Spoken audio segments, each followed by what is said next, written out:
How we doing? This one's a little harder to make. As you can see, I'm not in the greenhouse. I'm in my kid's bedroom. So I'm going to tell you guys a little story. Look at that, I'm not even using the tripod, I'm just holding my phone. So, I'll tell you guys a little story. Not long ago, it was bedtime. Both my kids share a room. And my youngest comes in and tells me, says, "Dad, I smell smoke."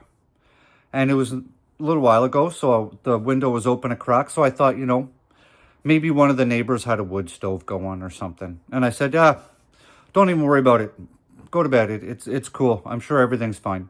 So he, lights are off, crawls into bed. I didn't think too much else of it. He comes into my room a couple minutes later. He's like, "Dad, I really smell smoke."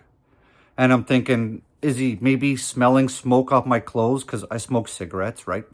And I'm thinking, no, that doesn't sound right. Because he knows what cigarettes smell like, and he's telling me he's smelling smoke.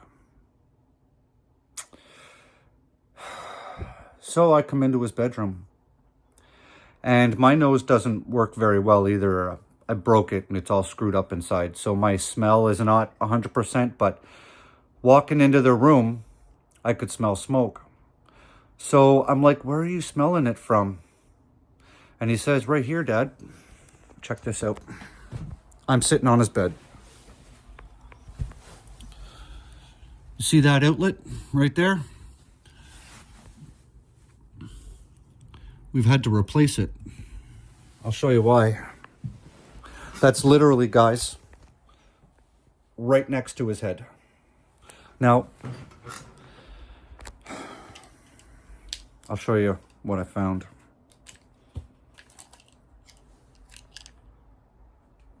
Look at that. Look at that. Look, you can even see. You see where it had started to melt it and actually melt down the actual plugs. Okay?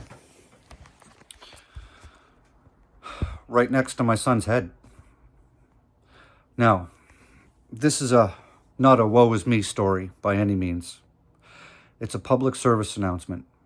I know a lot of you guys that watch my content have kids, right? And a lot of you probably have little things like these little night lights plugged in their bedrooms, maybe in their bathroom, right? If this had actually caught fire a couple of hours later, all the bedding everybody uses on their beds these days, it's all plastic, right?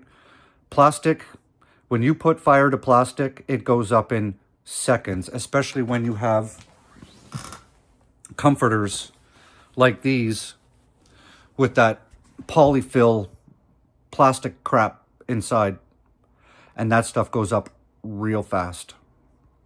So I just wanted to kind of draw your attention.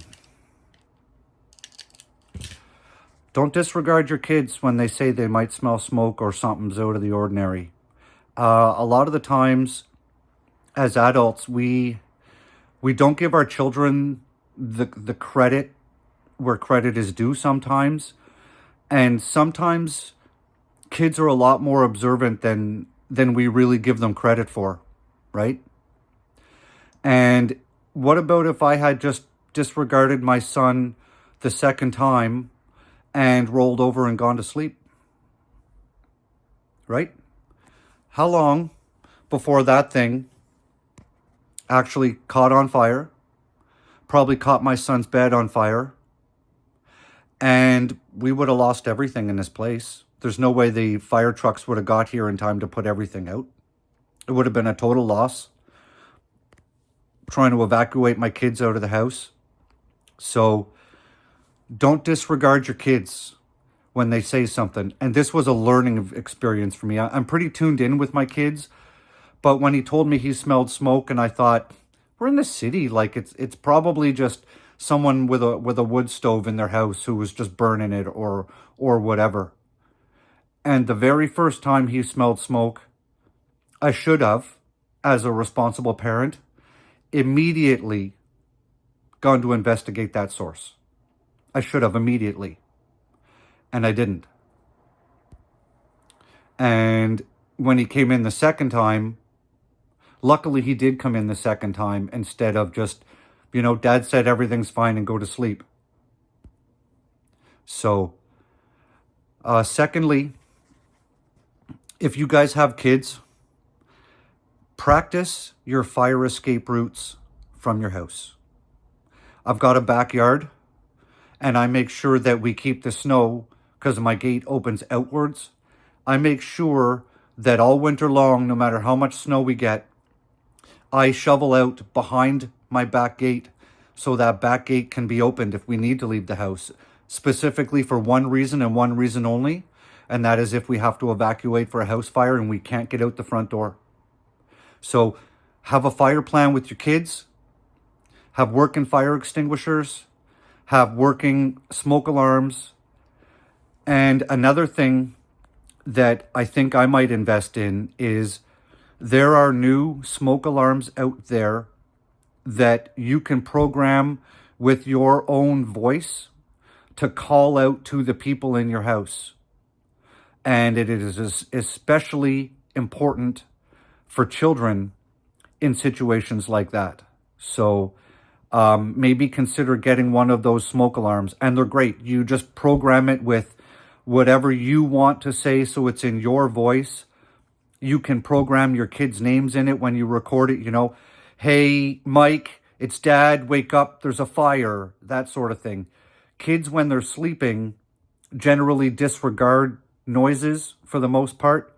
I've watched videos and documentaries where they had a film crew come into a house and they set the fire alarms or the smoke alarms off at like 2 a.m. None of the kids in the house woke up. They just pulled their blankets over their head and went back to sleep.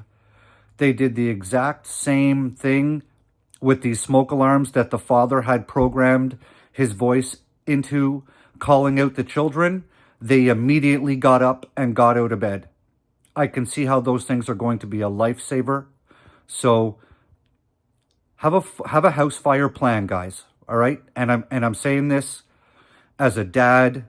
I'm saying this as a single dad because I'm the only adult in this house, and sometimes our kids, they don't know what to do in these situations. So, like anything else that you're prepping in your life, whether it's food, animals, storage, first aid, medication, security, whatever, please incorporate a fire plan into your home, and don't disregard your kids if they come to you and they tell you that something's wrong. Even if you don't see it right away, look a little deeper, all right?